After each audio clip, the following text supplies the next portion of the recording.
Welcome to the playground, and I'm the host, your host, Eddie Llewellyn. And first of all, I got to say that I've been pretty much blessed these last few weeks in having like some great musicians here. I've had musicians from, members of the band Switch, of course, members of Stone City, members of Confunction, and today is no exception. I have an exceptional guitarist. He's a member of Cameo. Now, ladies and gentlemen, how about welcoming Charlie Singleton, guitarist extraordinaire. How you doing, Charlie? Great, man. Great to be here. First of all, I want to say thank you. Thank I'm you. just here in the dungeon in quarantine, looking for something to do, and all of a sudden, you come along. So you're it. Oh my gosh. Oh my gosh. That's gonna be. We're gonna address that too, like how you're handling this whole thing too.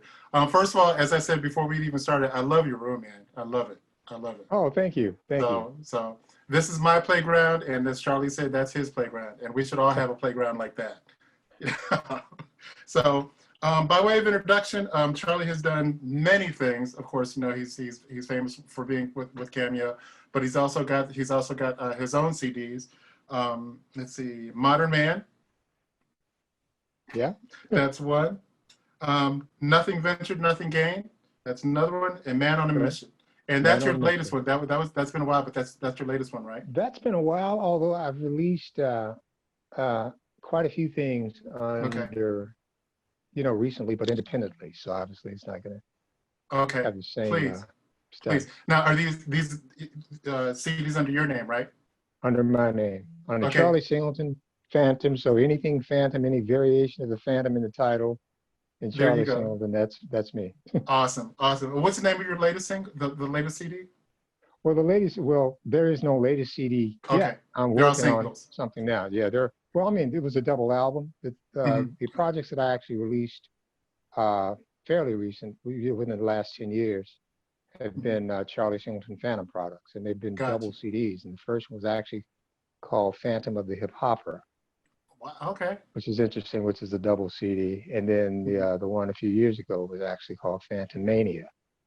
So, and that was a double CD as well. So all of the projects recently have been double CDs. Not quite sure if I'm going to do that this time around, but I'm working on a new product. Okay. And the product that I'm actually working on now is, believe it or not, is an a cappella project. Oh, okay. So it's all vocals, even what people tend to think of drums are actually vocals, but it's done in sort of a modern new age kind of, way, whereas I sort of compile this archive of drum sounds using my voice, and I use that, and I sequence those sounds in terms of drum sounds like a drum machine within the program. Completely a cappella. Did layer of voices on top of that, so it's sort of old school with new school feel. Nice. And it ranges everything from ballads to funk as well. And it's all voice. All voice. Wow. And it's called Phantom Unthugged. Phantom Unthugged? Yeah. Phantom Unthugged. I love it. You were saying, now, is this going to be a double CD as well? Did you say that it is? Well, I haven't decided. I want to keep it separate because I want people to focus on, obviously they're going to be two completely different CDs, but I want to try and get the most mileage out of the acapella and have people really focus on that, because I want that to be sort of like the main focus right now. Awesome. But there are other projects. There are actually 3 solo projects that I'm working on now.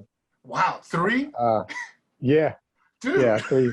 Believe it or not, the other CD is actually called, now this is music, this is full production, but it's also, the production is much more elaborate. So the 2 CDs, these 2 projects is actually from one extreme to the other. So from straight a cappella with no production except voice to the CD which I'm talking about now, which is full production, in some cases with strings and so forth, and there of course some songs with just acoustic guitar and just vocals, and it's called believe it or not, Natural Born Thriller.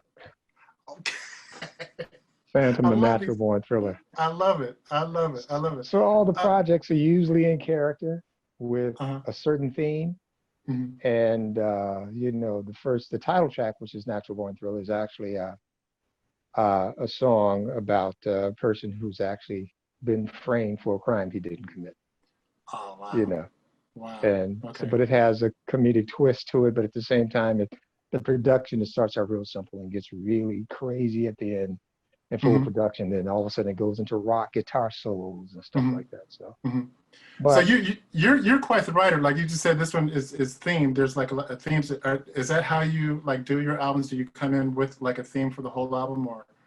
yeah, I think that's sort of like there's always been sort of like a concept of mine, Mm-hmm. and I try not to overthink it. But the thing is, things kind of turn out that way. Well, I was And I gonna say, may, how do you not overthink it when you're a musician? I know that's the thing. It's like it happens. It starts off as something simple as a writer or as a producer, but when the musician starts adding parts, then it turns into something else. And Mm-hmm. before you know it, you've got this. But no, what I've always done from the whole creation of the whole Phantom concept, because he's a character, you know, Mm-hmm. within a character, Mm-hmm. Mm-hmm. basically. Mm-hmm. And the whole concept of him is sort of like very mysterious, but in terms of the way he dresses and his style and you know, the music that he creates, I want to sort of carry that theme on with the music. So what we Mm-hmm. create is these different settings. It's sort of like where people can sort of envision something by listening to it. Got it. And Got it. that's what radio actually used to do, where you can hear a song and then visualize, Mm-hmm. you know, where the artist is coming from, and you can set up a visual Mm-hmm. of what was actually happening on the record or what they were singing about, or Mm-hmm. but in this modern age, you know, we rely solely on videos to create that. Right. So Right. there's less actually attention and emphasis actually put in the music itself because people are really relying on the video. So if you Uh, notice, a lot of songs of lesser quality, lower production, but the video says whatever they want to say. But if you heard a mm-hmm. lot of those songs for the first time by themselves, you're like, what is this? Mm-hmm. Mm-hmm. So we're trying to create something that even without a video, that when you hear the songs, there's a storyline in there, and the production supports the storyline, Awesome. and the character, he's always in character depending on the song he's got. So, Mm-hmm. Mm-hmm. songs.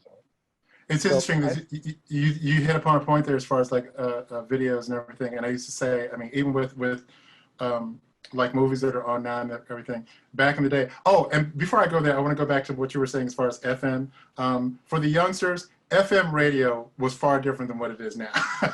So, yes, it is. just like Charlie Yes, said, it I mean, is. that was the kind of stuff that what he's alluding to is like stuff that you would hear on FM radio. Um, Yeah, and I was going to highlight as far as like videos. They're great, awesome today, you know, but back in the day, there were no videos and everything was left to the imagination, you know, and I love absolutely. that. I love that. And I think that kind of contributed uh, uh, to like the hitness, if you will, of the song, because we were allowed to use our own imagination. So what you're doing, I Right. mean, I love where you're headed as far as that. Now, are you going to, obviously, are you going to incorporate video with your At releases? some point, yeah. Mhm. Yeah, not sure yet. And of course, it's not going to be for every song, but I would love to do Okay. for the singles. Yes, Okay. that's Especially for the the conceptual stuff, for the, you know, yeah, yeah, yeah. yeah. And for where you're going, man, it's like, man, I gotta say, I mean, this is a movie you're talking about.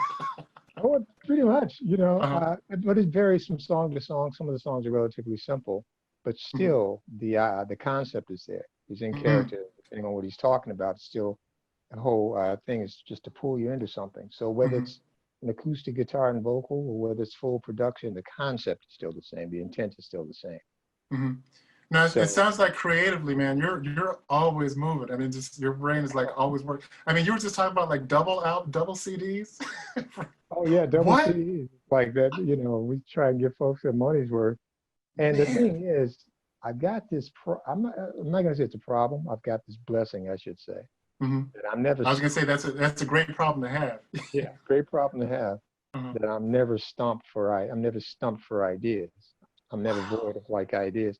And sometimes, even though it's a blessing, Mm-hmm. there are times when it's actually a curse. Because In you're what right in way? the middle of something that you're really adamant about finishing, that you Uh-huh. just sat down to try and say, okay, let me get this out of my head. And you'll Mm-hmm. actually start the production. You Mm-hmm. get right in the middle of it and you're hearing something else. It's like, oh, no, Ah, no, leave me alone. Just stay away for now. Mm-hmm. And then you're working through it, you're making parts, and you like the way things are going. And then you're like, okay, I'm just going to take a break and start working on this other one right quick, just so I won't forget it, right? I love it. Next thing you know, that's where you are. And Mm-hmm. then you're like, I'll come back to that one later. Mm-hmm.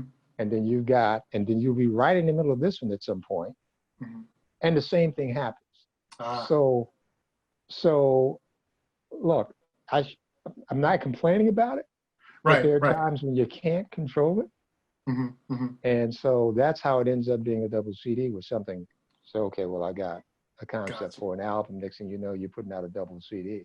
Okay. The same thing right now. The reason why they're three different products, because three different projects, because they're three different genres. Mm-hmm. And Mm-hmm. like I said, the one that I want to release first is Phantom Unthug, the acapella project. Mm-hmm. And eventually I'm going to release a free single from the Natural Born Thrillers album. But there's Mm-hmm. also a project that I'm working on. It's more of an acoustic project uh, that I've managed to convince friends from around the world, uh, ladies from different countries, to do the background. So the ladies from 7 different countries actually doing project background and video for this song that I wrote called "We're All in This Together." And it's 7 different basically countries. 7 different countries, and they're Okay. all accomplished singers. Mm-hmm. And and basically, it's just acoustic guitar and me. Mm-hmm.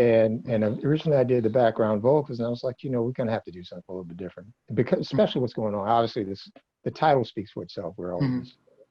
So I wanted Mm-hmm. a more universal feel, but I wanted a more of an angelic sound in the background. Mm-hmm. And I said, Mm-hmm. as opposed to just, hey, a lot of wonderful singers here. And I says, why don't you just reach out to some folks from different countries Mm-hmm. and get them on there? So the video is going to encompass that, along with who they are and where they're from. Mm-hmm. Like Mm-hmm. blah, blah, blah, from Australia, from Philippines, from Japan, from Italy, from here. We've got people from all over, and they've come together. They've actually made this work. Mm-hmm. And trust me, it was quite a chore. I'm not, Mm-hmm. some work put in terms of the different time zones and so Mm-hmm. forth. Mm-hmm. But also, the U.S. is representing as well. Right, But right. that was actually contemplated on that actually being the first single. Mm-hmm. But I'm sort of getting a feel Mm-hmm. for what's happening out here, because it's constantly changing. Right, And right. now I think that's going to determine what project I actually release first. Because just when Okay. I'm ready to sort of drop something and get ready to go, then the whole dynamics out here in the world sort of change. Right, And it says, right. okay, pull back, as uh, now's probably not the time to ask folks to buy anything, Mm-hmm. Mm-hmm. or it's something Mm-hmm. like that. So Right. I'm going to drop the first single and so forth like that. So, I'm sort of getting a feel for what's going on out here, Mm-hmm. and trying to be sympathetic and conscious of not really putting people in a position where, at least people I know or my fan base, feel like they're obligated to do something simply because I release something. Ah, okay. Okay. You know.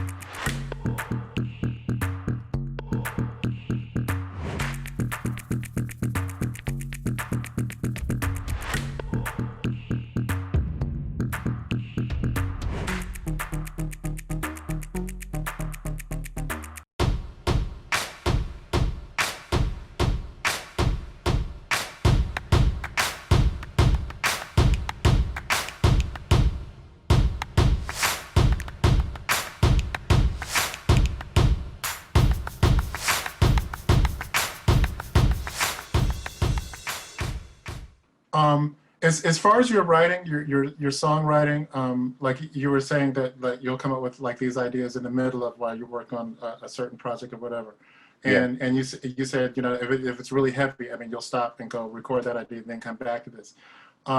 and I'm guilty of this also, where I'll like start a project, and because I'm moving on to something else, this other project or the project before are unfinished. Okay. Yeah. So I have like a whole lot of things. How do you obviously you're disciplined enough to where you can come back and you'll finish like your idea Am and I? come out with Am I this. really? Well, Yeah. hey, you're the double and triple CD guy, so apparently you are.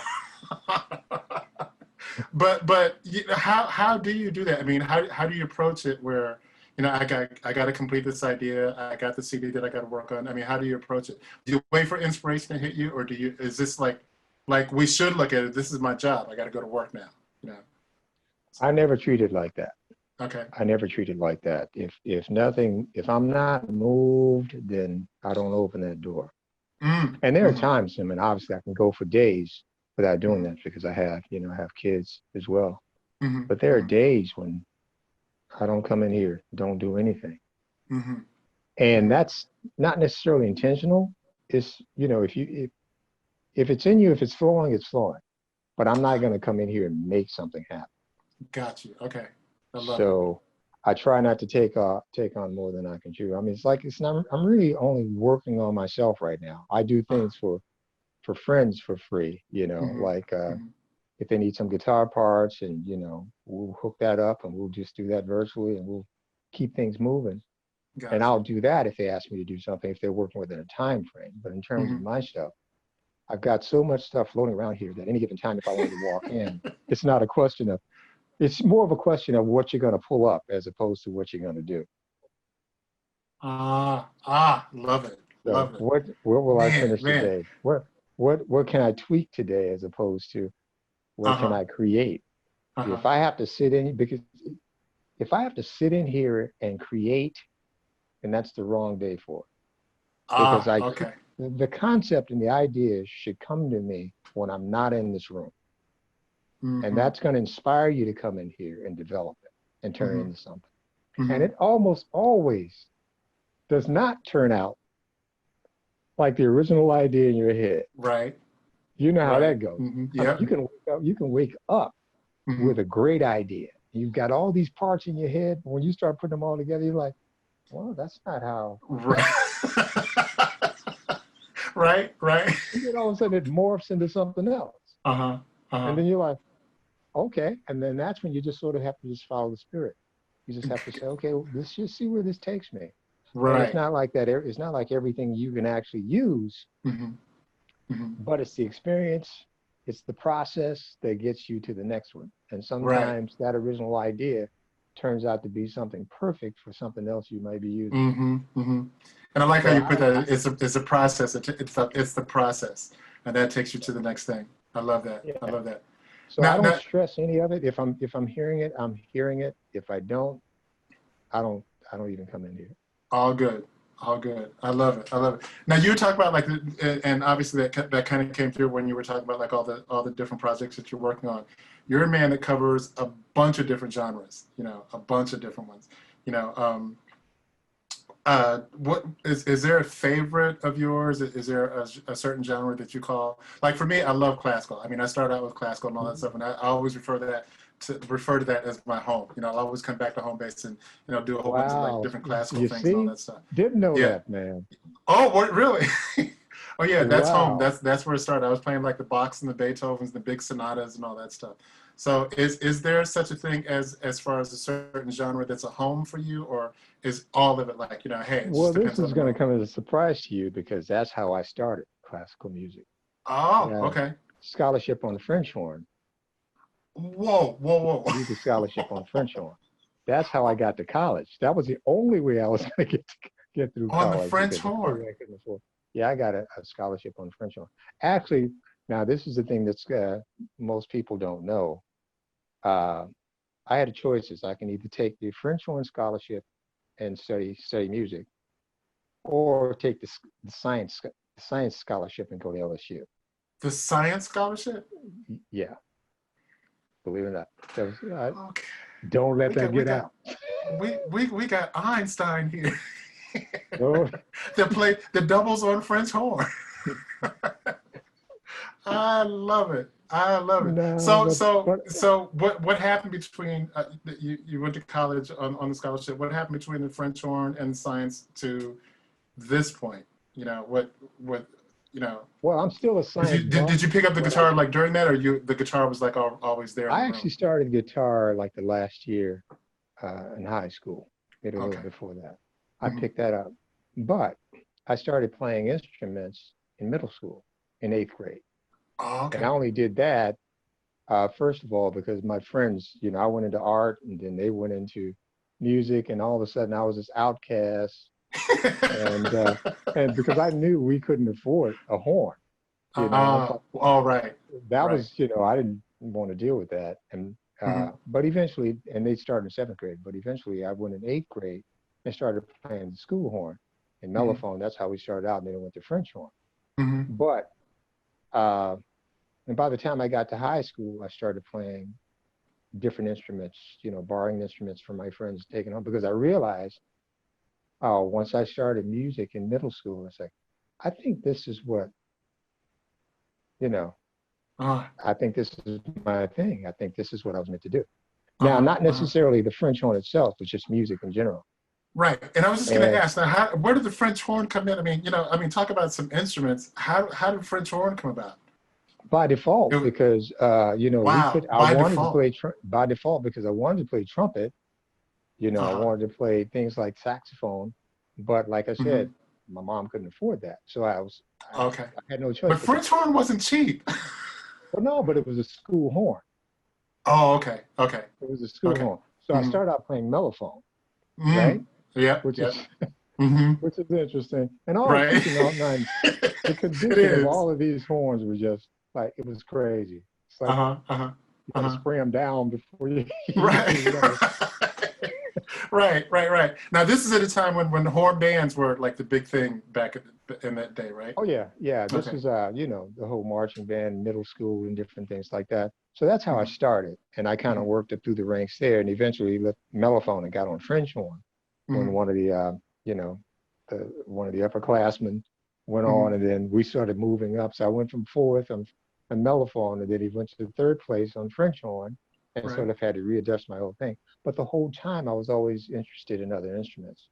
Ah. So in ninth grade, I started really sort of experimenting Hmm. on other instruments, other school instruments at first in high school, Hmm. and led me to sort of borrow different instruments from my friends to take home, and that's how I Hmm. started. So it's not like I studied other instruments uh, in school. I did that actually on my own. French horn was the only instrument that I actually studied, but I Hmm. learned to play other instruments like the trombone. Like I went through brass instruments first. So by the time I graduated from high school, I actually played about 14 instruments Wow. Wow. fluently. Wow. It was Uh-huh. crazy. Uh-huh. Uh-huh. So, and was reading on a lot of, but keep in mind, I was not that athletically inclined kid. You Mm. know, Hmm. I wasn't really part of a clique. I was basically a little nerd. And You and me both, believe me, I can relate. yeah, so even though I had friends and people that I was close to, Hmm. once I set my mind to something I wanted to do, it sort of almost became an obsession when I was young. Hmm. Hmm. Hmm. So I quickly became bored with the French horn, even though Okay. I stayed on that instrument and Uh-huh. started branching out on other things. And Hmm. by the time I was in 10th grade, no, I'm sorry, 11th grade, I did my first arrangement for the marching band, and it was called In Smiling 11th grade. Faces. Uh-huh. Uh-huh. These smiling faces? Look, these smiling faces, and let me tell Okay. you, man, I hadn't quite worked out all of the things. I had all the parts, wrote out all the parts perfectly. Uh-huh. Just the ranges of Uh-huh. instruments Uh-huh. and Uh-huh. Uh-huh. Now we're and talking about trans like I say these and smiling faces. We're talking transposing. about the we're talking do That's it. smiling And faces. Okay, and okay. transposing some of those instruments to the keys, because obviously, if you're writing for French horn, if I'm writing part for saxophone, I figured, okay.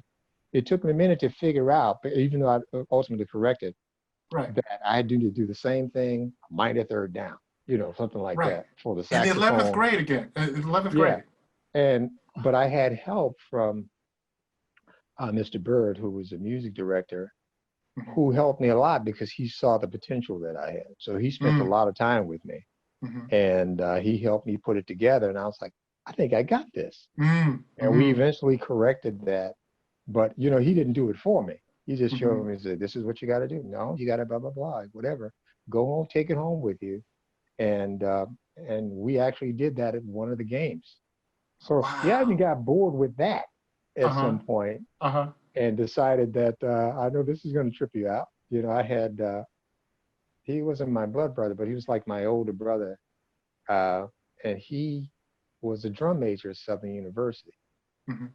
And he used to do some amazing things with a baton. He was not even a musician, Okay. but he used to do some crazy stuff, and he was very athletic and Uh-huh. go back and spin his back and do backflips and stuff like that. I was like, Right. I want to do that. It's just all over the place. Uh-huh. Uh-huh. Uh-huh. Right. Well, the end of that year, I was drum major. Are you serious? Yeah. So you did like the whole So I did the whole thing with that, and I still tell was me you were throwing the baton in the air and all that stuff. I was doing all that. I was twirling Get stuff, out. doing fire. What? But the thing is that it was crazy, and Uh-huh. I did that through 12th grade, while I was still in the marching band playing different instruments. So whenever Uh-huh. somebody was missing or couldn't make it, I would double on that instrument to fill in for them because we had a full French horn section, and I would double on saxophone if Kenneth couldn't make it. I would Right? double on clarinet if Greg couldn't make it. I would double on blah blah blah if somebody couldn't make it, So and you that were was the marching band. Charlie Singleton was the marching band. I was more like the all-purpose guy. It's like, well, Greg can't make it today. Charlie, Uh, wait. I'm like, oh my God. But I loved it. But uh-huh. by the time, but because of that, the time that I put into it is how I was able Hmm. to But we also in Louisiana we have parishes, and I hope I'm not Hmm. talking too much here. No, no, no, please, please. In New Louisiana Orleans we have boy, by the way, just so everybody knows. what's So, that? New Orleans boy, by the way, just so everybody Oh, knows. oh, all right. Yeah, New Orleans. Now, New Orleans in the yeah, house. that's Uh-huh. where I was born. Uh-huh. Hmm. But grew up primarily in Baton Rouge, in a place outside Baton Rouge called Scotlandville. That's where we grew Mm. up. Hmm. And at a time, we had parishes, and in the state, they wanted to put together an all-parish band, which is supposed to be the best of the musicians from different parishes to form one band to perform different things like that. Hmm. And I was terrified, when I got the offer because I'd really never been around white folks before. Oh, wow. Okay. So it Okay. was like, okay, how do I work this? Because, we Uh-huh. had a lot going on back then in the Right. country, Exactly. Exactly. especially Hmm. in the South. So Hmm. primarily because of that, not because of what was actually gonna, it's just, I didn't want her to be that token in the band. I Hmm. wanted to be recognized for what I can actually do and contribute. But I Hmm. also realized by the time I got that offer, and it took me later to realize that, and not to put it this way to be conceited, that I got in there and realized that I was exceptional to them. I had to be exceptional to get in an all parish band Hmm. with all Right. white kids. Right. Understood. I didn't really think of it that way at the very beginning, but I realized they were just average musicians. Uh-huh. That Uh-huh. everybody in the band that I was with in my high school was actually better than these guys. Ah, But it was wow. sort of like uh, we had to be. Hmm. So when you started Right. thinking about Right. We sports, did. when you think about academics, Hmm. we had to be 2, 3 times as good just to be Hmm. recognized. Hmm. So Hmm. by the time they say, okay, he's good enough to be in our band. No, Hmm. he's actually Good good enough enough. to go. He's good enough to direct your band, that Uh-huh. sort of thing. Uh-huh. And I went through that episode where I played French horn in there for the first year, and I never moved up. Hmm. They would never Hmm. move me up. People would come in, and I would sit in that fourth chair, and people would come in and sit in front of me, and then That they you would were move definitely up, better than. and I stayed in that position. They'd never moved me up. But the weird thing is that the band director, I'm not going to mention his name, No. Okay. but he would use me as an example whenever kids couldn't figure things out. So I had to actually help them with their parts, but I never advanced to third C Hmm. And were you until the recognized for what you did for helping them out or? within among the musicians, yes. Right. Okay. but no one ever knew. It's like, most people like in the audience were like, is that a little black kid back there? Uh, How did he get in here? That kind of thing. uh-huh. But the thing is, of course, you could not move me up in ranks and ultimately have me in first chair, Mm-hmm. because for all of the people who had issues back then, Mm-hmm. they wouldn't understand that. Mm-hmm. They would just perceive that there's so many ways that they could look at that. Oh, they Mm-hmm. just probably felt sorry for him and just put him in that chair, Oh, wow. Wow. to Mm-hmm. make it politically correct or whatever. Mm-hmm. And But of course, nobody would make it public how good you really are. right, I mean, but the thing is, I didn't think I was that good. Meaning that I just thought I Right. was a We never musician. do. We never do. Right. I Right. just thought I was a musician, but I Uh-huh. realized that when I got in there, I was like, man, these guys played like we were in middle school. But they Mm-hmm. were decent musicians, Mm-hmm. but they certainly were not the best of the best, Mm-hmm.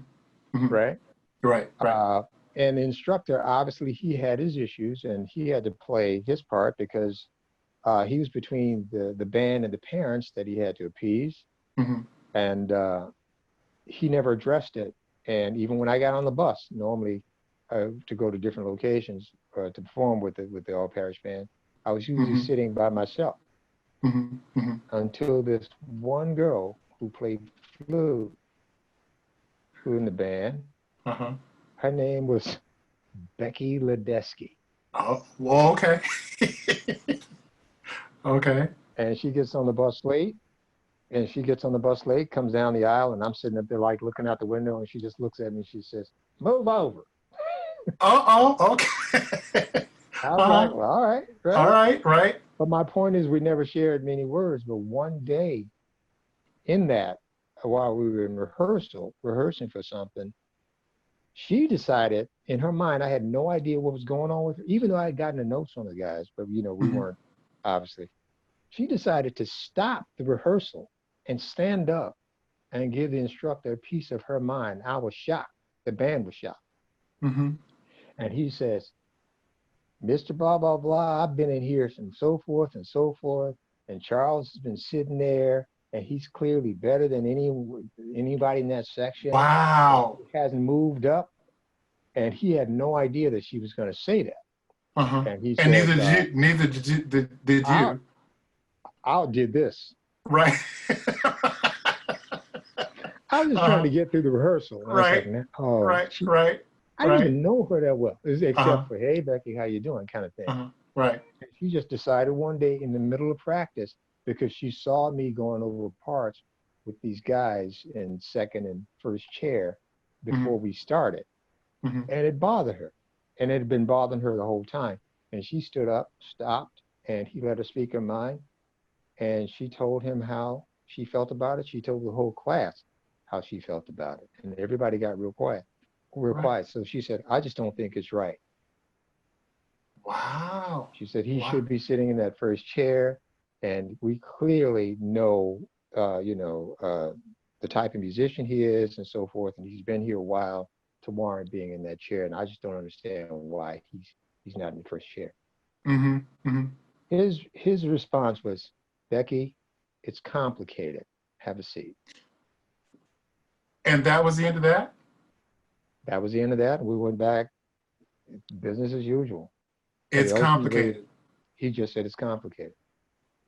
That was it. Wow. So yeah, Wow. I'm bringing this up because obviously it.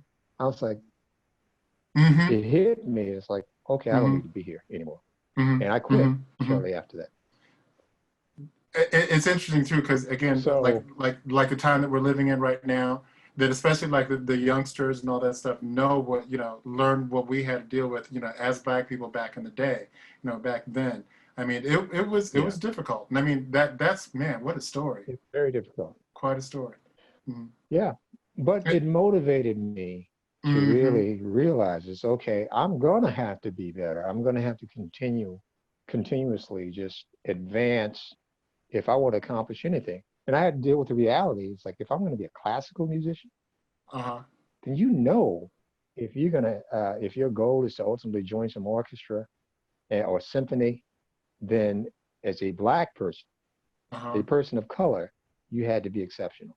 You had to be. So I was working towards that, but I was also didn't give up other instruments. So by the time I got to Southern University, you know, I played a number of instruments. Right. And even though I was in the marching band, playing E flat horn, but in the concert band, I played a number of horn, a number of instruments. And eventually I moved to the jazz department because of confrontation that I had with Isaac Greggs in the marching band. I seem to create problems wherever I go, obviously. But one thing my high school band director told me, he said, because he was an amazing sax player. And he told me, he says, you're a performer. Wow. Whatever you do, he says, whatever you do, son, don't teach. And I was like, which I hadn't planned on being a teacher. He said, because he says, he was honest, he said, I'm a frustrated performer. Okay. He's like, of course, I took the safe route, especially, he said, in college, and, we get that experience and the education behind us. He says, but life set in. Next thing you know, I had a family, I had a kid, I had responsibilities, and I had to take the safe route because he says, so if you can figure out some kind of way to follow your dreams without having to settle, then that's where you need to be. He says, because I see you as being a successful performer. Nice. And that never left me, Now, wow. was that And a dream of yours at the time? Was that a dream of yours at the time to be a performer, to get into the business? Yeah, I mean, when I picked up the guitar, I was like, oh man, this is it. And he recognized that right from the start. He recognized that because of the time and effort I put into different instruments. And, when I started trying to do arrangements, and keep in mind, I did other arrangements, they didn't always work out. But of course, it was the experience. Right. It was that process that we're talking about that got me to that point. And by the time I got to Southern, which is interesting, I went up there with the intent, like, okay, I'm already playing 17 instruments, 16, 17 instruments. I'm trying to expand, right? So I have a lot of things that I wanted to learn, but I also realized that they were like, no, you're going to have an applied instrument. Anything else you learn on, outside of this is going to be on your own. But you're going to have to amass a certain amount of hours to graduate on this instrument. On this one instrument, that's going to require this many years. And I was like, what? I said, so you're telling me that now I get to college and I'm trying to expand. You tell me now I have to focus on one instrument for 4 years and I already play 17? So that didn't go over well. So obviously I was doing French horn, but I kept changing majors. So, I mean, I went from French horn to this instrument, but I also took on other instruments. I started playing contrabass first. Then I moved into violin. I started doing piano. I kept changing, but meaning that I kept advancing on all of those instruments at the same time. And French horn was just another instrument. I knew it was going to come back to bite me. So come graduation time, when I completed every other course, all the academic courses and things like that, it came down to it where it was like, well, you don't have enough hours on an applied instrument, even though you play 20 plus, 25, 30 instruments. This is, you got to have enough hours to graduate on an instrument. That created more of a problem for the department and the people that I'd gone to school with than me, because they protested. They said, this is insane. This man's been here all this time and he plays all of these instruments. Oh, okay. So they protested that. Oh, yeah. And the department, some people actually in the department who worked in the department really were on my side and working with me to try and say, no, he needs to graduate. But I figured that, okay, I got the experience. I'm not going to teach. But no, it was a big thing at Southern at one point, and there were some protests over the fact that I wasn't allowed to graduate because I did not have enough hours on one instrument. On one instrument. When I played 30. Got you. So I got a question.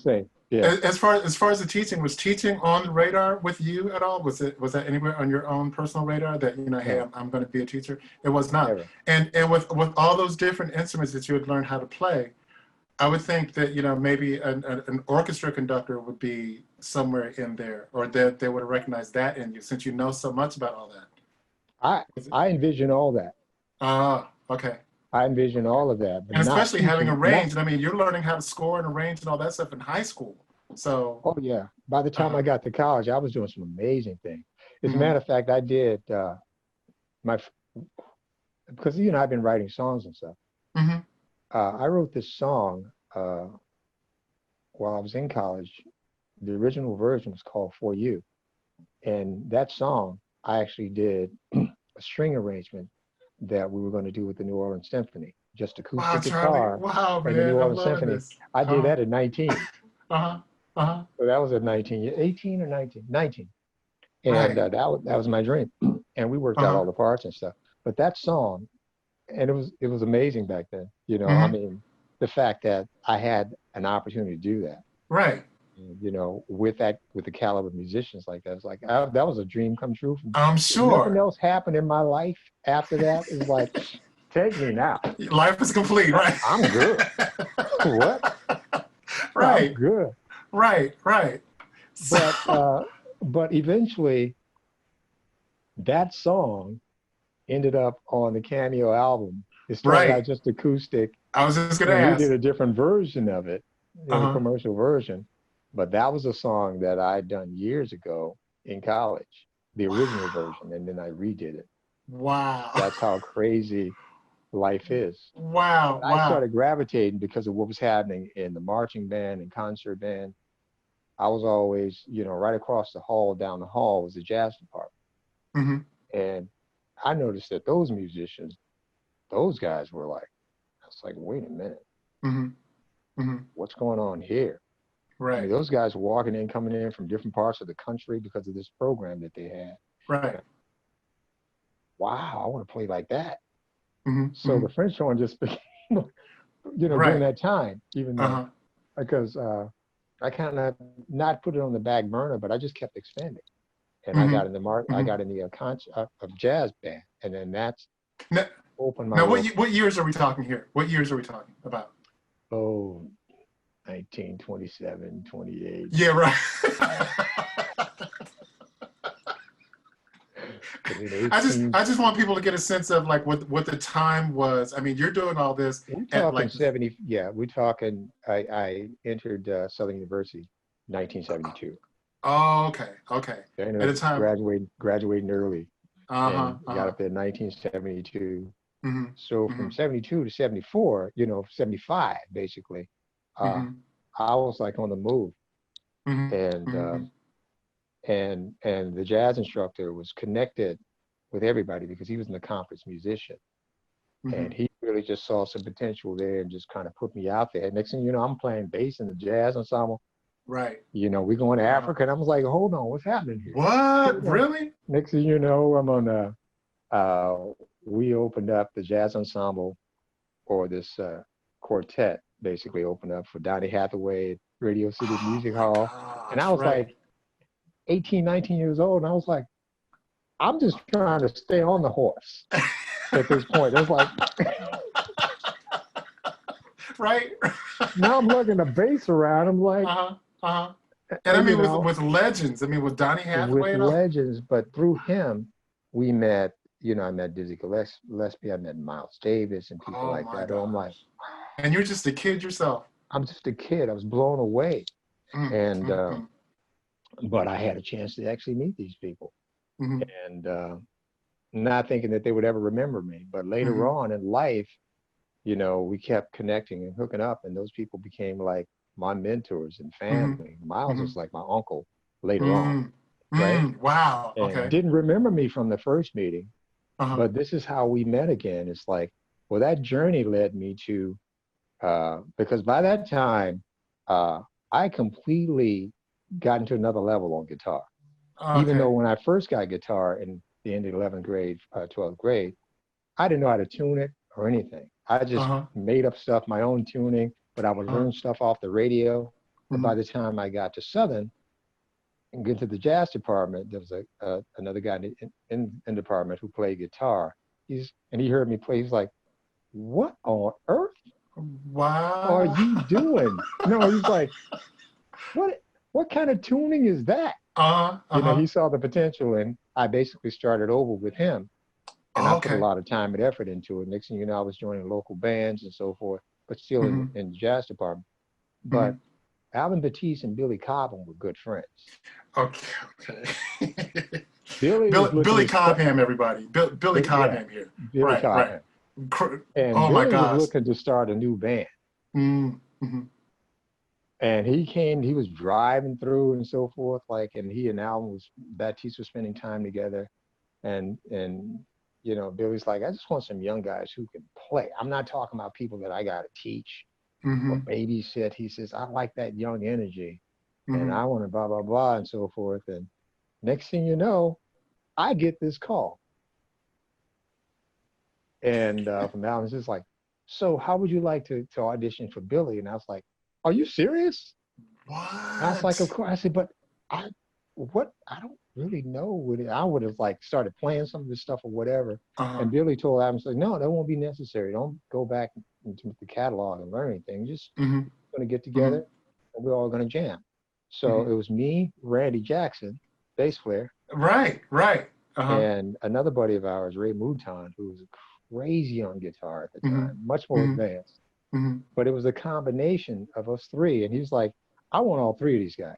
He was playing with us, and probably about half an hour, 45 minutes into the jam session, we were doing stuff. And they were just sort of playing some of his stuff from memory. And Billy Cobham, I mean, this is no easy stuff at all. I mean, this is no easy stuff at all. Right. And during this time, he was pretty huge, in this field. And next thing you know, we were his band. And we were like, still trying to stay on that horse. Right. Whoa. What's happening? Right. Next thing you know, I didn't even own an amp. I'm like, wow. I'm like, this is crazy. But I'm just saying, you just never know what's going to take you. But just being and blessed. You were ready. I mean, you were focused enough to something's happening here and I got to be ready for it. I felt I was ready, because I kept not only on that instrument, but on different instruments, I put the time and effort into. And the fact that people recognize that. And through Billy, I reconnected because he knew everybody. We had a chance to, and through Billy, right before Billy, I had a chance to meet John McLaughlin, George Benson and people like that. Keep going down this long list of people that you played with. I mean, long list. And I mean, different genres as well. Well, I didn't play with George Benson or John McLaughlin. We did the John McLaughlin, Billy Cobham tour. Okay. That's how we met. And then George Benson, we met through Billy Cobham. Okay. I reconnected. Then associates then. What's that? Then the associates then, your circles of influence here. Oh, it was crazy. And it just kept growing. But through that process, John McLaughlin actually agreed, just like, "Look, when I get to New York, if you can get up there, I'll give you a few lessons." Oh my gosh. I was like, "What?" I was selling when I got back home, I was selling everything to get back up to New York. Shoes, shirts, hats, making kites, everything. Right. I'm getting to New York. And I connected with him, and we had 3 sessions, 3 2-hour sessions. And that completely changed everything for me. Because I was already playing with Billy. Time we were off. Right. That's how we met. And, the fact that he heard me play with Billy, and that's how I met him and so forth, told him I was a huge fan and so forth. I would really like to. And he turned out to be the nicest guy, So after the tour lasted for a while. So during the tour, I got a chance to really kind of talk to him, get close and so forth. And one thing led to another. Next thing you know, when we're on downtime, he said, "Come to New York. I'm going to be up there for a while." And we sit down, we go over something. Wow. And it just took it to another level. But also through that process, I reconnected with Dizzy Gillespie, who remembered me, by the way. Miles Davis didn't care who I was, didn't remember me. It was like, that sounds like Miles on everybody. Cussing at me and stuff like that. But eventually, I got to know him. you know, I met him through Billy because he and Billy obviously knew one another. Mhm. And, you know, when I had it, Billy was introducing us, not Mhm. knowing that I'd met Miles before. And I was like trying to refresh his memory. Say, Davis, I met you a long time ago. I was Mhm. in college and blah, blah, blah. And so forth. I go through this thing, Mhm. pleased to meet you again. He says, so what? You know, he said That that. was his response. Pleased to meet you. So what? He said, so what? You want a cookie? I What? was like, what? Uh-huh. Uh-huh. And everybody started laughing. Billy was laughing. Uh-huh. Randy was laughing. And Randy was laughing. He looked at Randy. It's like, what you laughing at? You know, that kind of thing. But he was like that. But over Uh-huh. time, he and I started getting close. When I saw him the time after that, you know, Mhm. which is probably a couple months after that, he Mhm. actually recognized me. He says, are you following me? Mhm. Mhm. I said, no, Mhm. we're on the show tonight. He said, Mhm. how'd Mhm. you get on this show? Just kind of messing around. Right. But Right. he was just Right. playing around. The Uh-huh. next thing you know, we developed this relationship. Mhm. That that that's you know that really was in place up until the time he actually passed. And I Mhm. eventually called him Uncle Miles, and Oh, nice. he was the Nice. reason why. Not to get too far off track, but he was Please. the No, reason no, why that's I okay. he Uh-huh. was the reason why I actually bought a Ferrari because he had a yellow one back in the For real. 80s. Uh-huh. Uh-huh. In the Uh-huh. 80s, and I was like, you know, I was up in New York and we were hanging, and I was like, I love this car, man. I'm one of these days I'm gonna get one. Uh-huh. You know, and then Mhm. whenever because by this time we had each other's numbers, you know, whenever I Mhm. would go, whenever he would come down. And eventually we ended up having the same manager, you know, me, Mhm. him, uh, what's a few other jazz musicians. At one point it was Luther Vandross, it was Donny Hathaway, Richard Pryor, Peebo Bryson. We were all the same firm, you know. Wow. But he Uh-huh. taught me a lot of stuff about the business, and he eventually told me that the management company that we were with, that they were actually taking money from, you know. Ah, So, wow. That's but that's always the eventually he story, was isn't like, it? he kept saying, "You gonna get the damn car? What? You keep Uh-huh. talking about getting the car, get the car." And I was like, "Well, I don't have your money," Uh-huh. you know, Uh-huh. kind of thing. But Right. eventually I got one, but he was actually the motivation behind that. So Mm-hmm. Mm-hmm. yeah, I had a lot of Wow. wonderful experiences, but Man, all of big that time. led. I got an R&B, obviously. That's why we grew up, you know, Mm-hmm. and funk music. You know, we did all that stuff. Mm-hmm. But I kind of backdoored into that. These guys actually heard of me through my whole jazz fusion presence, Cameo. Uh-huh. So by the time I finished Billy and came back home, formed my own band that was called Stargasm. Okay. Uh-huh. Uh-huh. Uh, One of the promoters who were like kind of like my older brother, uh, I performed, put it this way, I put together my own band and Mm-hmm. released a single, kind of working that Okay. single, you know, Okay. locally in the tri-state area. But he Mm-hmm. was booking bands. He was doing concerts with all the, you know, renowned funk bands from Confunction, you know, Mm-hmm. SOS, Brick, Mm-hmm. uh, Mm-hmm. a Gap band, and you name it. He Right. had them. Uh-huh. And every opportunity he had, if I was playing anywhere within 100-mile radius, whoever he booked on that show, I don't know how he did it. He convinced these people to come see me perform, Wow. and that's With how your I first. with Stargasm.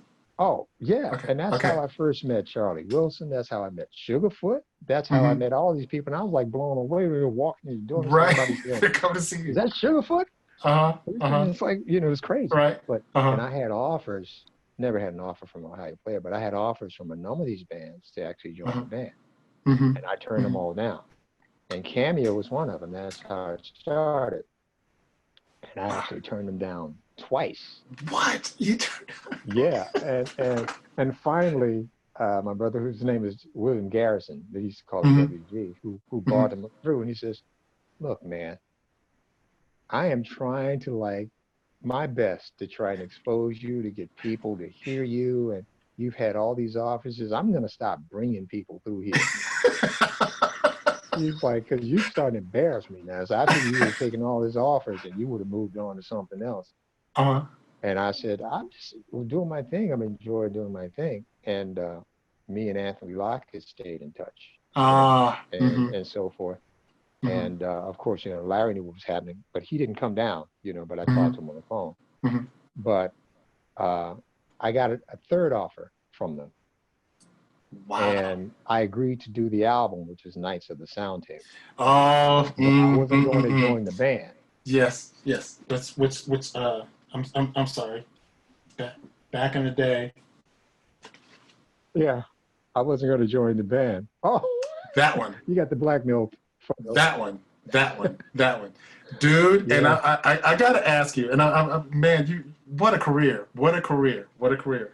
With all of your knowledge as far as music and everything, and of course, Cameo at the time, big time horn band, And believe me, I took lessons and all that stuff just from listening to them and all that stuff. And that particular album, Knights of the Sound Table and Nights by Nights, those Oh yeah. blazing, killer, crazy horns. I was like, Oh man.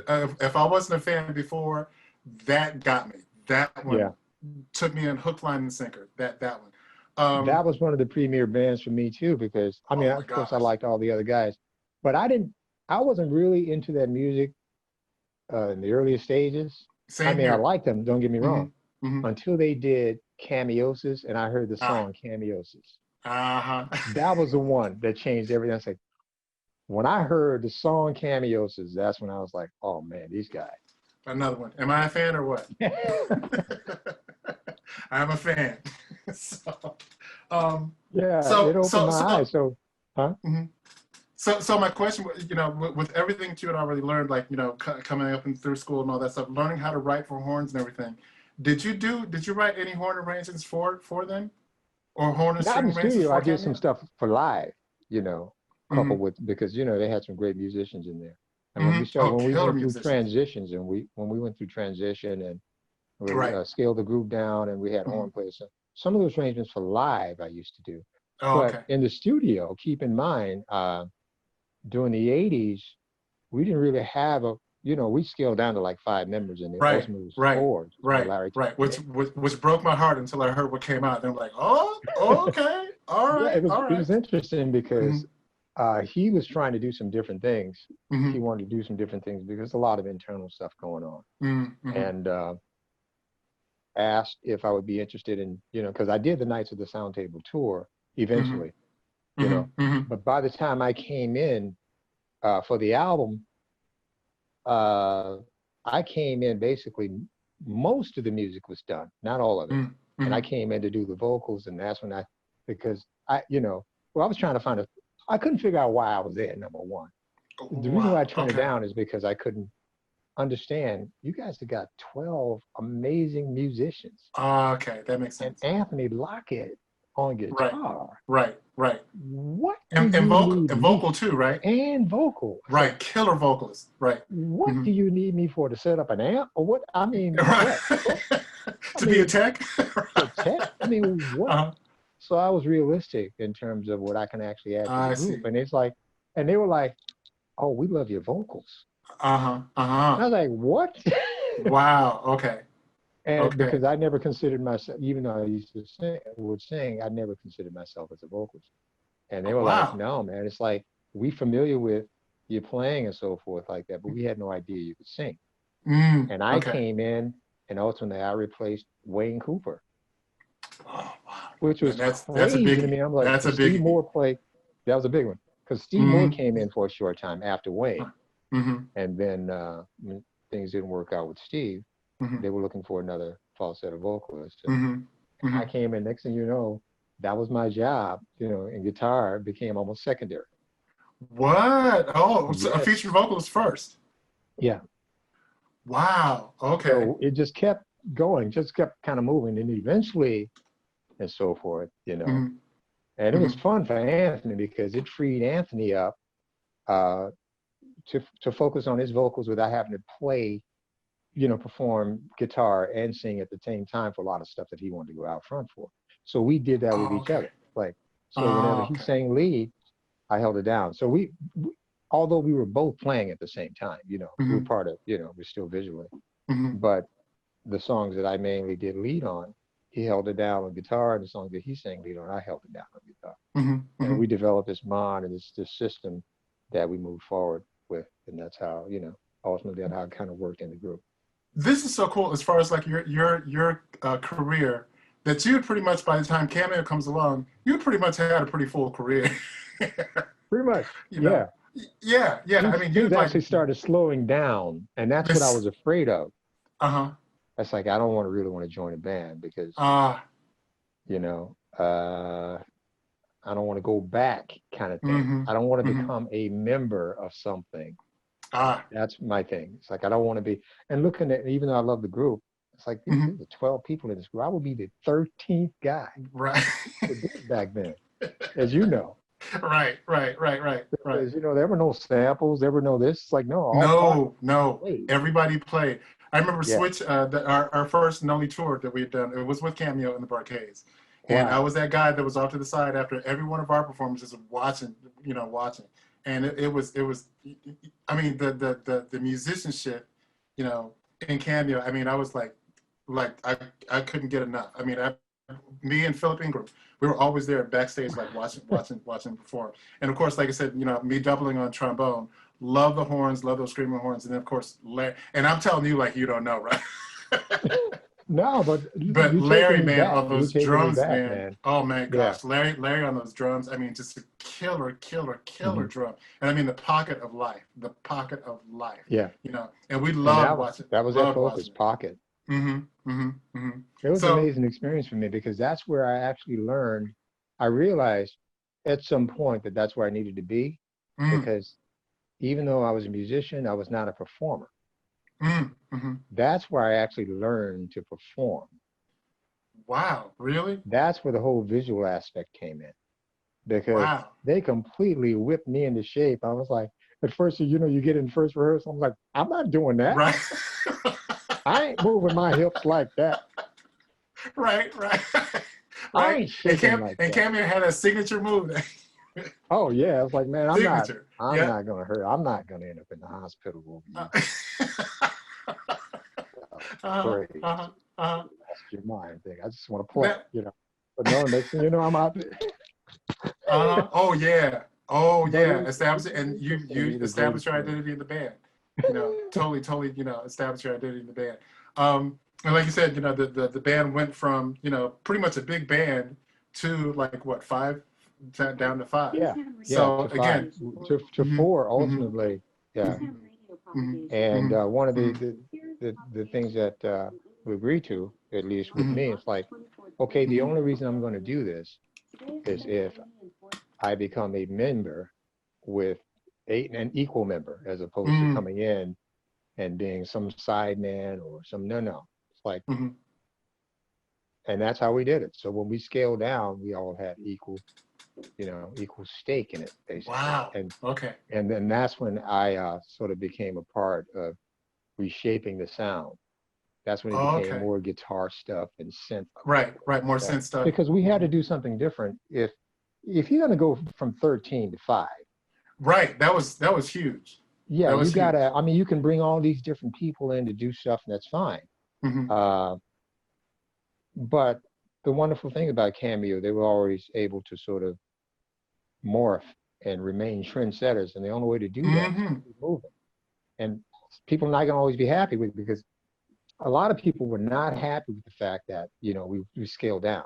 hmm hmm So we had to come out and not try to mimic what we used to do. That was mm always going to be there. We had to sort of really new ground. It had to be new ground, new ideas, something hmm innovative, fresh.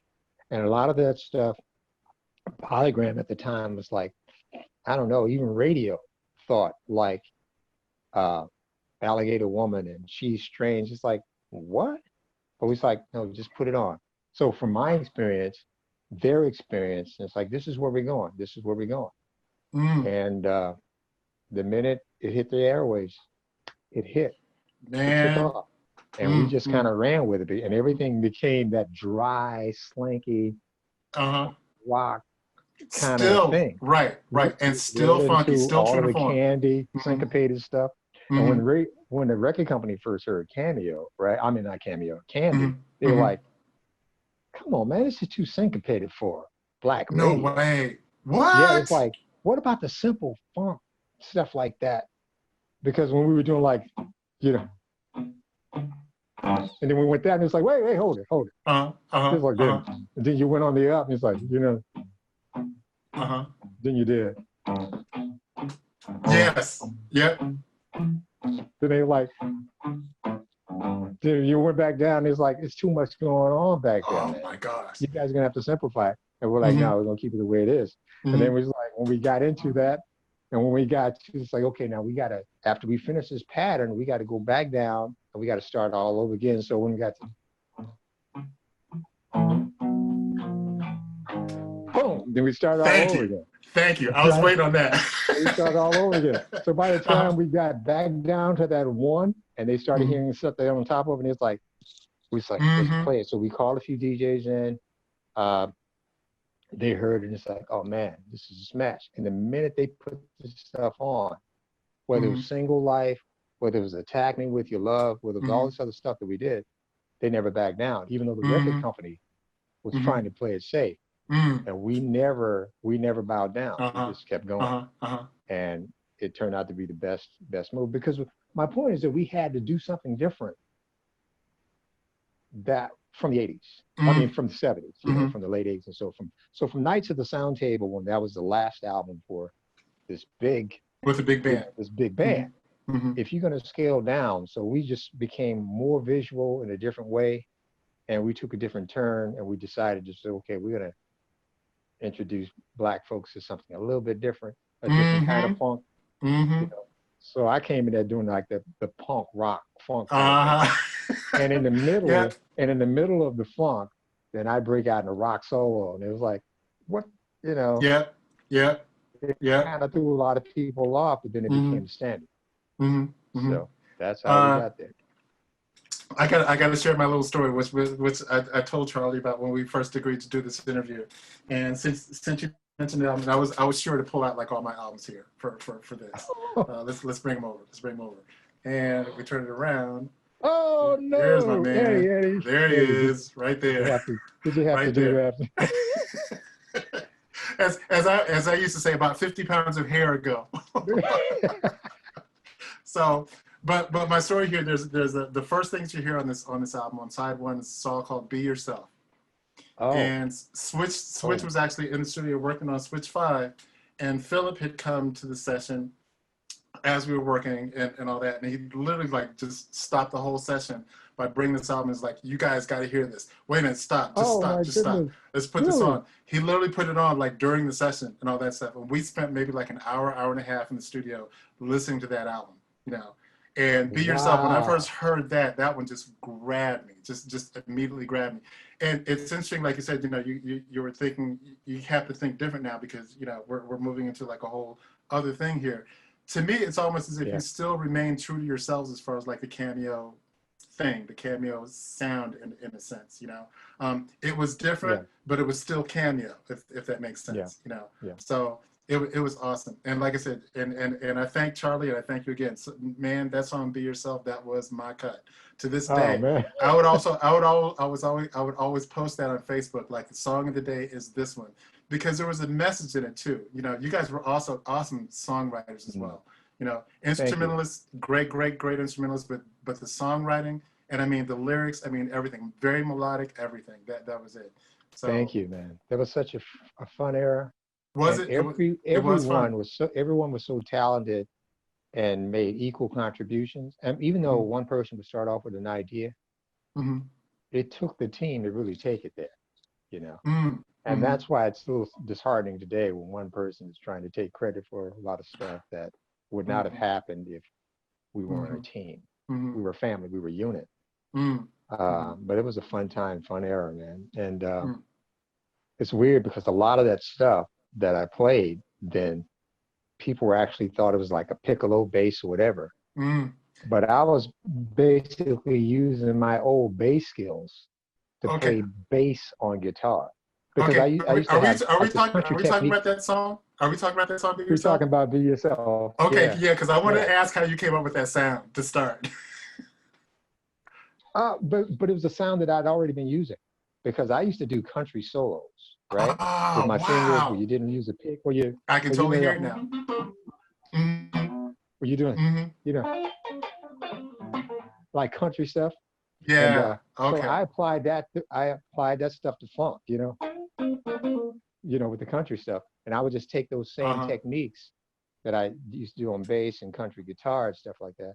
And I just apply it to funk, where I would use my fingers as opposed to a pick, Ah, you know, oh, you know. thank you. Thank you. You gotta play that for me. Yeah. Oh my gosh. Oh my gosh. Uh-huh. The same kind of thing.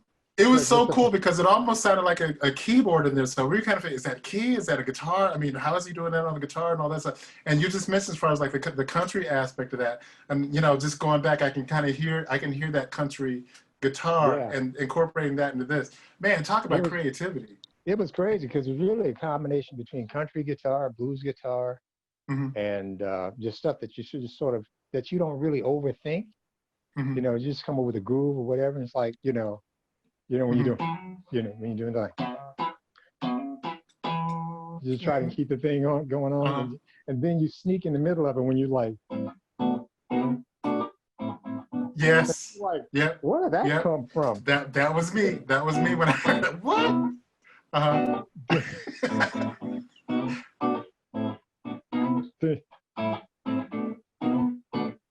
Then like, Yes. then. So there are Uh-huh. a lot of little simple elements in there Mm-hmm. that sort Mm-hmm. of kind of stand out, but don't really get in the way. But then when Mm-hmm. you come back, that was the main thing. Mm-hmm.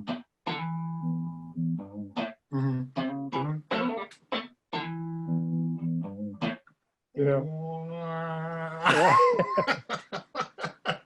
And going back to what you said earlier, as far as like the videos, there's also a great video, tied in with the song. And if you want to see Charlie, like, break his back and just do all kinds Oh of my stuff, God. watch this video.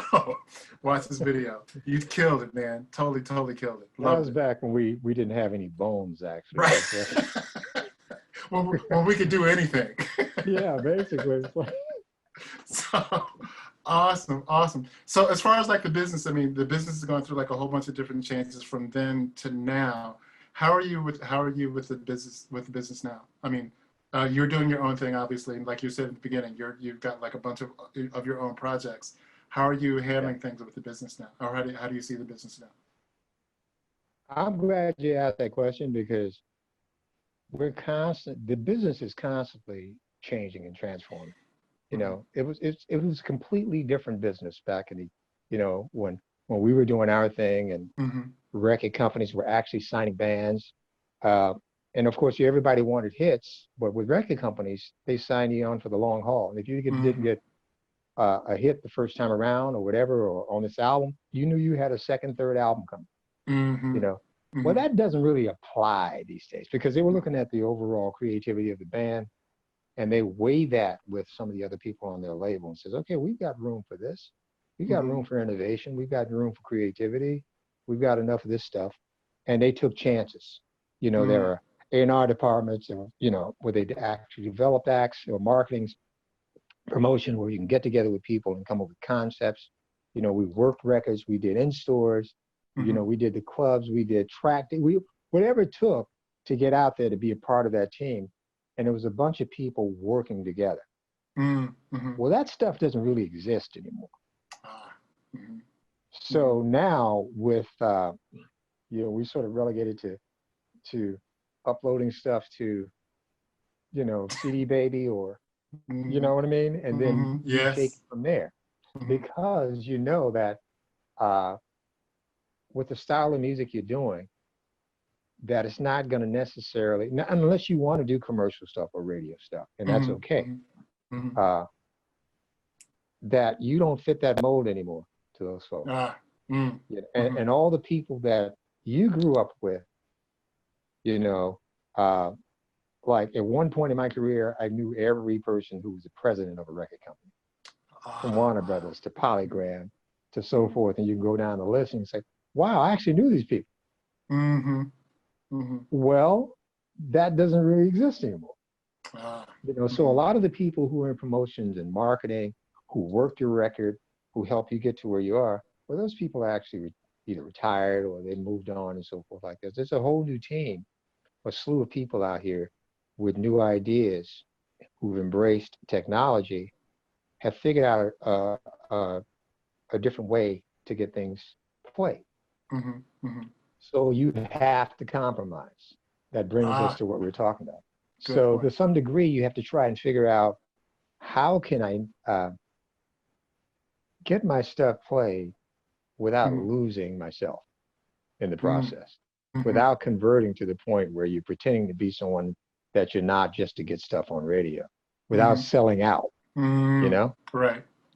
because of how long you've been in the business, people are going to always look at you in a certain way anyway. Now Mhm. you have your mainstay, you've got your fans, you've got the people who support you, and they're going to always get behind you. Mhm. But for the most part, to be honest, they'll flock out to the concerts. You do a concert, 5,000 strong show up and Mhm. support you and sing Mhm. every song on stage. But Mhm. if you release another funk record, they're not going to buy it. Now they Ah. want you to do funk, Uh-huh. Mhm. but try to release another funk record in this modern age, most part, they usually don't buy it. That doesn't mean Mm. that nobody's going to buy it, meaning that, Right. Right. so we have to try and figure out some kind of ways to compromise to be commercial uh, if you want to stay out here and remain relevant. Now, if you've Mhm. got a huge fan base, uh, and you've established that as a group, then it's a lot easier to do that. But once you Mhm. start doing solo stuff and you're trying to pull from the fans that you already have and expand your audience, then you have to do some compromise, Mhm. not just creatively with your music, but just in terms of the way you do business. Ah. So now Mhm. you're having different conversations with people on the phone about how to get your stuff out Mhm. Mhm. and how to do it. So a lot of artists opt to just do it independently. Oh, okay. Okay. So they think, okay, well, I'm going to promote my own stuff. I'm going to upload it to one of the forums and sell it, make it known, and do it that way. Got you. And Got you. that's where a lot of us are right now, you Mhm. know. Mhm. And because some of the deals that are actually in place doesn't really suit guys like us, Ah, you right. know, Right. Mhm. Right. they're not contracts that we would sign. Right. Absolutely. You're absolutely right. There's some of Yep. these 360 deals and things like that. We're like, what? You're reading this Mhm. stuff, and it's like, oh man, I'm sorry Mhm. I wasted Mhm. your time. Mhm. I'm not Mhm. signing this. Mhm. Mhm. Mhm. So, And you know, that's so cool that you stayed on that the creative person that you are, that you were still attentive to the business side as well, you know, so which is very important in this thing that we do. yeah, you have to be. I mean, even though I'm a solo artist, I'm still not in this alone. Mm-hmm. So we're still trying to make a living out here. Mm-hmm. We're still trying to do what we love to do. And Mm-hmm. sometimes it's not about, uh, we all would love to make money, don't get me wrong, Mm-hmm. Right. Right. but it's about maintaining who you are uh, and being happy with what you do. I mean, there are a uh, lot of things that you can do for money, right. but at the end of the Yes. day, yeah, there are a whole lot of things that you can do No. for money. Right. But I don't know. I mean, this is something that I prefer to do, that uh, I am going to do, but mm, I'm happy when I'm doing it on my terms. If I'm not mm. doing it on my terms, then I'm not interested. Ah, nice. I love it. I love it. What advice, and you probably just covered it all right there. What advice would you have, like, to those that are up and coming in the business? I don't know. I think you just covered everything, but like, I'll just put it out there again. What advice would you have to offer, especially like in this time that we're living now, and this is an especially difficult time that we're all living through now.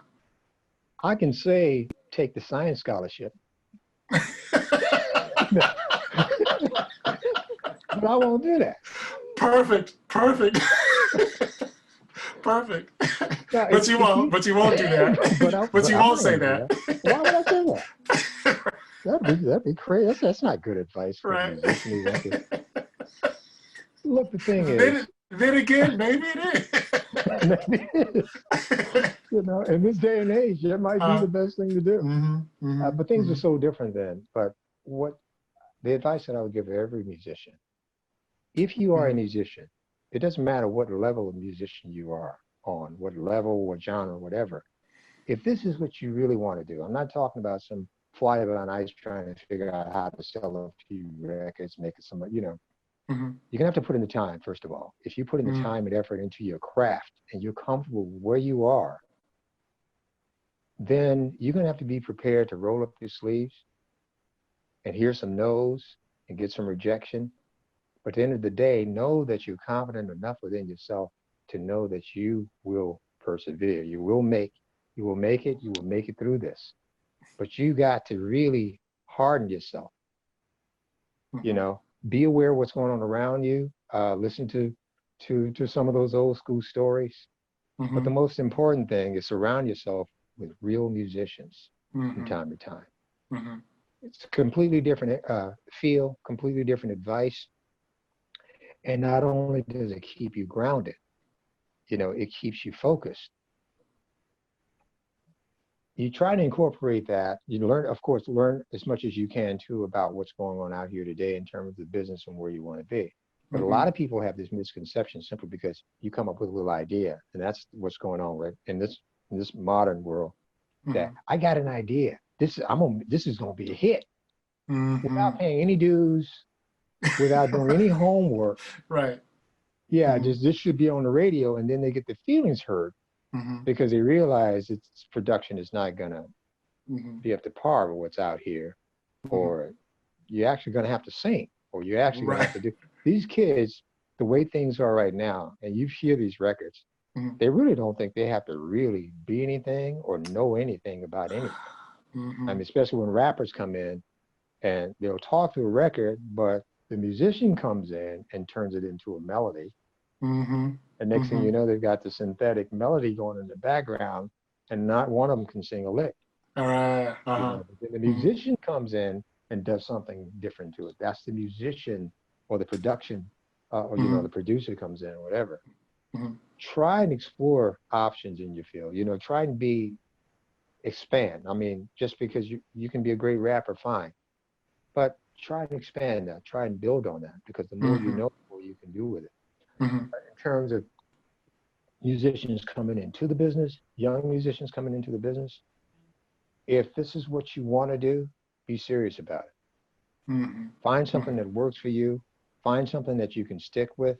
Find something that you can grow with, and don't be discouraged. Just stay on the path because it's all a gamble. I don't care Mm-hmm. how good you are at the end of the Mm-hmm. day. It all depends on where you are at a certain place, who you're talking to at a certain time, who's listening at the right time. All of these things come into play Mm-hmm. because other than that, you can have the best product. But if you don't have a way to really get it out to the masses or have people hear it, it's like having a billboard in space. Oh my God. Absolutely nothing. Right. Right. I love it. I It love it. would mean absolutely nothing. So Mm-hmm. you have to try and network, get things out there, try and get it heard, be seen, Mm-hmm. and try and move yourself along. But there's so much competition out here. But Mm-hmm. I just, as a musician, encourage people to try and be the best that they can be. Mm-hmm. You know, Mm-hmm. there are a lot of good musicians out that don't aspire to be artists. Ah. Mm-hmm. And there are a lot of artists who don't aspire to be musicians. Ain't that the So truth? there's this void. So where we came from, you know, the era, hey, artists wanted to be good musicians and musicians wanted to be artists. That's how we got Right. caught up in that void doing solo albums and stuff like Right. that. Right. But there seems to be a void with that. Mm-hmm. You know, a lot of the Mm-hmm. good musicians tend to be on stage doing live performing, but a lot of them, when the market just there wasn't a place from the marketplace, they went to church, and Mm. that's how gospel music transformed. Right. Right. Now you listen to some of the gospel music now, you're like, oh my goodness, Mm-hmm. that's how innovative music used to be back then. You Mm-hmm. know, but now Mm-hmm. those musicians who could not find a place in the modern world or fit within whatever's going on out here, Mm-hmm. some of those top-notch guys went to church and says, okay, instead of that chord, why don't we just do this? Mm-hmm. And Mm-hmm. they started pulling their buddies in, and now Mm-hmm. they've taken that to a whole nother level. But Right. artists out here today, some of these young artists need to have that same attitude about what they do in the Mm-hmm. marketplace. Mm-hmm. Mm-hmm. It's Because work. It's a lot of work, and it's work. there's no way that you can get around get around this without putting in the work. None. You got to None. put in the work. If you want to be a musician, you got to put in the work. And you know that entails, you know, of course, practicing and all that stuff. And Charlie definitely put in the hours back in the day, you know. And as you can see in that background, he still is. Well, So, I mean, I certainly don't practice as much as I should, but I also don't have the time to practice. But I do try to but you stay still on top play. of it. I still play. There you go. There you go. Got to. If not, I would just cease to exist. There you go. There you go. In that, I'm just gonna let your words speak for themselves. Like I said, one of my favorite songs written by Charlie and Cameo is "Just Be Yourself," and I think Wow. you incorporated that in that and everything you just said. And like I said, to me, that's my song. Not only because the music is great, but the message in that song is just it. You know, to me. So Thank you, if you Eddie. I get a chance appreciate as a that. listener, please go to YouTube and check this song out. This is an old school song, but check it out. You know, and like Charlie said in the song, just be yourself in this business. Charlie, thank you so much for being here. I really Thank you, appreciate it. Eddie. I appreciate it, brother. And this is truly inspirational, not only for the listeners, but like I said, I always take something from every interview that I got. And with you, man, believe me, I'll be talking about this for a while. So thank you Well, again. thank you, man. Anytime, and I really appreciate the fact, you know, Awesome. Awesome. And again, that Charlie Singleton, my name is Eddie Llewellyn with The Playground. And as I always say, this is where the players play. Thank you so much.